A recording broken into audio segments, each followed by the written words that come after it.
Ikuti kami pemuda berjalan menjawab, subscribe, like, and share.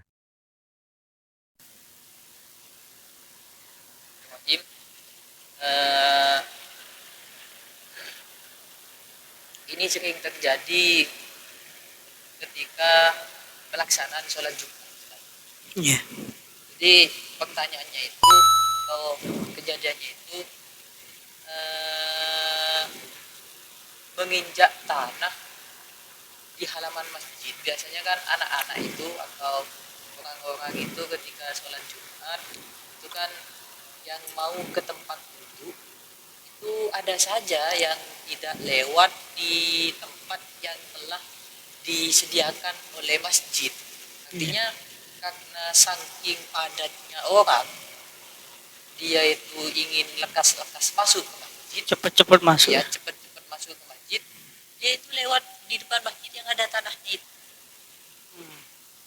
Kan biasanya kita itu kalau ke masjid di hammamnya itu, yaitu di kamar mandinya Ya, itu ada air ya. Ada air. Biar Anggaplah kakinya basah. basah. Kakinya basah, menyentuh tanah. Iya. Atau ada lumpur lah, di depan masjid itu terkena air yang lumpur lah, berlumpur lah itu. Iya. Kok kena injek kita. Itu hukumnya itu bagaimana? Ketika kita itu langsung ke masjid. Langsung ke masjid. Ya. Bismillahirrahmanirrahim. Yang kami tahu, Ustaz, memang lumpur atau tanah yang diyakini kenajisannya apabila bercampur dengan najis yang sulit untuk dihindari. Jadi kalau memang kita itu yakin bahwasanya lumpur itu ada najis, maka ya jelas dihukumi najis. Kalau jelas-jelas lumpur itu ada najisnya. Tapi kalau lumpur itu najisnya itu sulit untuk dihindari, maka akan dimaafkan kalau sulit untuk dihindari najisnya itu.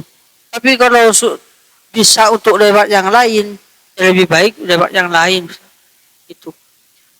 Kecuali bila mana lumpur atau kotoran yang mengena pada kaki sedikit diyakini najis serta merta tidak ada barang najis yang kelihatan mata, maka hukumnya dimaafkan. Jadi kalau kita lewat ternyata di situ memang ada najis, tapi tidak kelihatan mata ini najis apa tidak, kita itu tidak tahu. Memang di lumpur itu tidak kelihatan najis sama sekali, maka itu dimaafkan. Bedanya kalau sudah lumpurnya itu sudah ada kotoran gitu loh, najis, maka itu dihukumi najis lumpur itu. Jadi kalau kita keyakinan ya seperti kembali ke tadi, intinya al yakinu la yazalu bisa, keyakinan itu tidak akan hilang dengan keraguan. Jadi kalau memang kita itu lewat jelas-jelas suci, ya agak masalah, Ustaz, gitu loh. Lumpur tanah Ya. suci, air suci. Maka tercampur jadi lumpur. Karena sama-sama suci, hukum asal suci memang. Hukum asal suci. Iya. Menjadi najis ketika tahakkuk, ketika nyata atau yakin terkena najis. Sehingga ketika masih belum ada keyakinan, hanya ragu, ya kembali ke hukum asal ya, harus suci ya, gitu. Seperti itu berarti. Ini kaidah najis sudah jelas memang ya. Iya. Sudah jelas.